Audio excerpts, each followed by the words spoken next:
And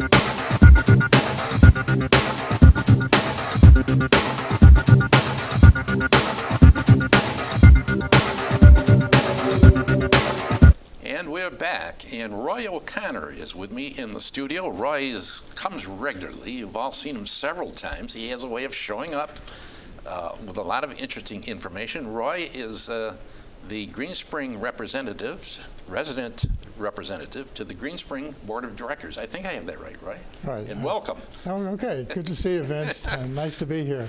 And you've had a recent meeting, Board of Directors meeting. Yeah, we just had our quarterly board meeting. It was held here at Green Spring last Friday. I see. So it's very, very current.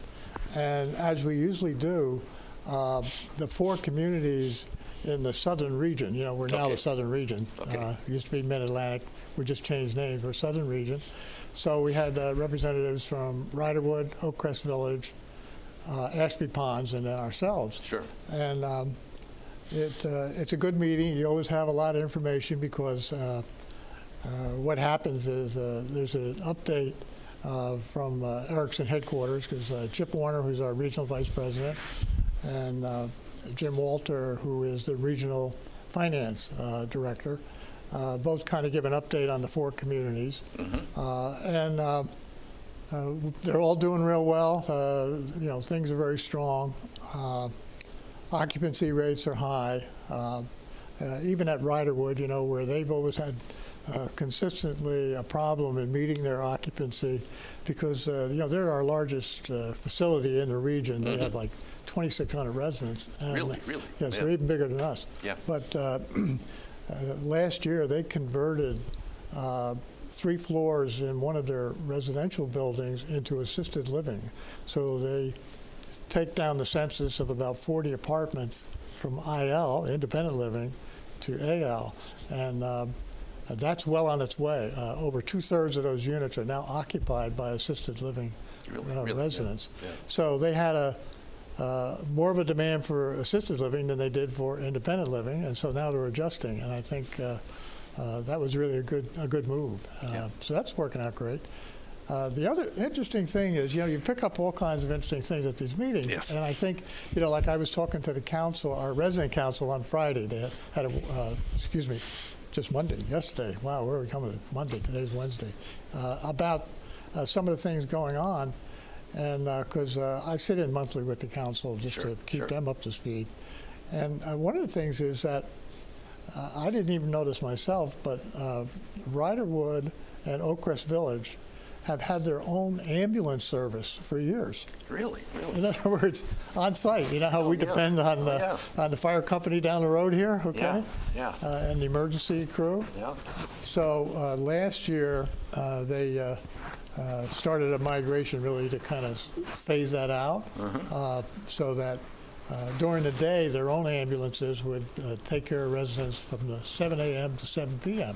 So, if the cord got pulled and they had a response, it was their own crew and ambulance. Yeah. And then during the night, it was handled by the outside emergency crews. So the outside guys are pretty darn good. Well, they're so well trained, and it's hard to keep up with that.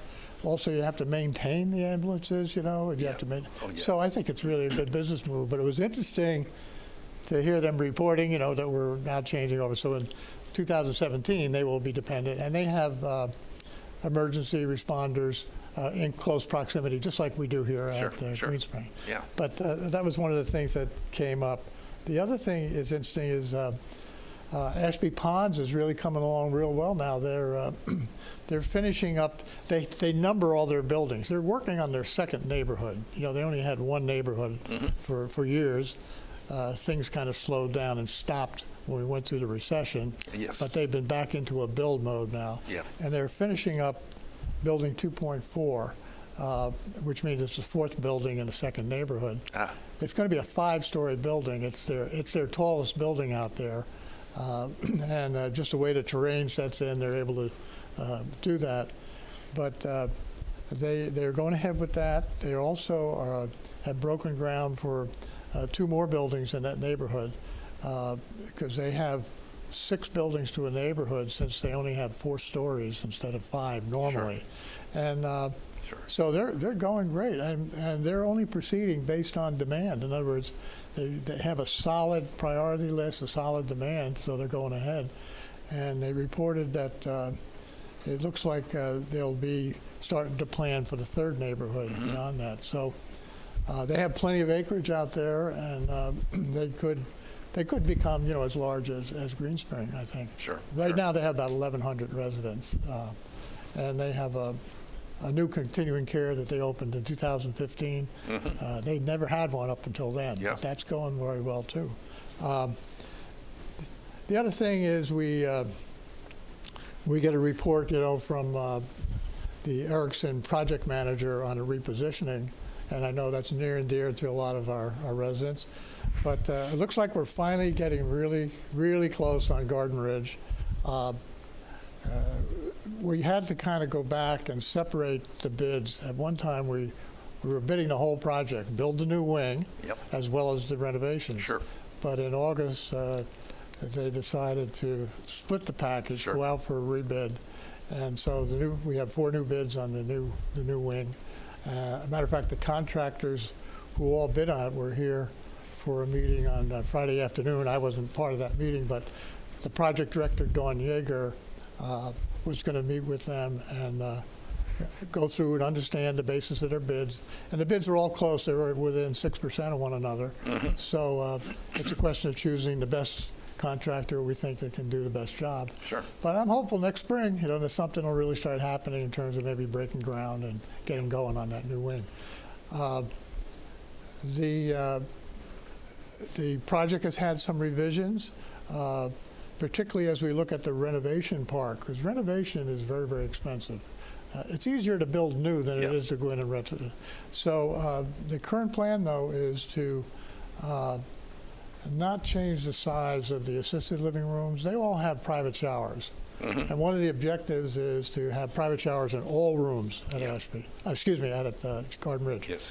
So for the skilled nursing and memory units, those will be going through the combo process where you take basically 2 rooms that exist today. Take 3 rooms that exist today and make 2 out of it to allow for the addition of the new showers and everything. So rather than go back and do all that combo work in the assisted living area, we're just going to upgrade those rooms. They already have showers and everything. Yes. So that results in a savings of about $3 million by not going through that. The other part is the renovations, like of the common areas, dining rooms, living rooms, things like that, is going to proceed. And we did get 3 bids in on that separately. And so the project team is working with those vendors now to start getting into the details of when that will start. And I think probably the beginning of the year, the inside work can start. So for those out there, we've heard it's coming soon. I wouldn't bet on anything because, we've had slips to the right. But, it's complex. And you have to maintain your services all during that period. Again, we have to ultimate concern for the residents that live there. But when we get all finished, we will end up with 12 more rooms than we have now. Okay. So that's in the new mix, whereas the old one, where we could do combos everywhere, we would have lost space and actually decreased by about 10. So that's good from a revenue standpoint, and so that's going real well. It's the time of year, of course, when what we do is in a board meeting like that, we get an update on the third quarter performance. The third quarter ended September 30th, and everything looks strong. Green Spring is in really good shape, very close to plan. Occupancy is running at 98.6 in IL, and the census is very high over in Garden Ridge. So, and that drives everything. Sure. And so that was all very good reporting there. We talk about lots of things that are going on there. And by the way, under the new format, I talked about this before. I think I explained to the residents, we now have, for each community, we have a community relations committee, which is 3 members of the board. In our case, it's myself as resident director, Jackson Bain, who everyone knows well, and Betty Price. So we are the 3 people on the board who are kind of the key interface to the community. Yeah. And so we have a chance, like during the board meetings, to update and the rest of the board members on what's going on here at Green Spring, any issues, concerns, good things, bad things, whatever they are. And so that process is working. And this is the 2nd meeting. The last one in August was, I guess, the first we did under that system. So those are kind of some of the things that took place. The other thing, we did review the 2017 business plan. Yeah. The plans were approved. Each community is voted on individually, so our plan was approved.